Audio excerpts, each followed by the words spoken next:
9 చూసుకున్నట్లయితే a number is divisible by 9 only when its sum of all the digits of a given number is divisible by 9 అనమాట.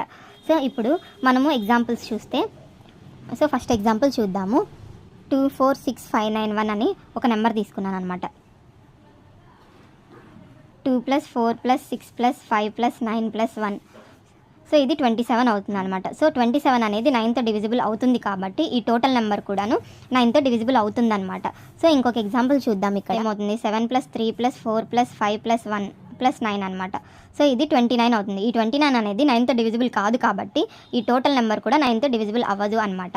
So ఈ divisibility rule of 10 చూసుకున్నట్లయితే a number is divisible by 10 only when the digit in the units place is 0 అనమాట. So example చూసుకున్నట్లయితే, so ఇక్కడ నేను 73480 అని ఒక number తీసుకున్నాను. ఈ నెంబర్లో యూనిట్ డిజిట్ 0 ఉంది కాబట్టి సో ఈ నెంబర్ మొత్తము 10తో డివిజిబుల్ అవుతుంది అనమాట. సో అలాగే 63405 అని నేను ఇంకొక నెంబర్ తీసుకుంటాను. ఇక్కడ యూనిట్ ప్లేస్లో 5 అనేది ఉందన్నమాట.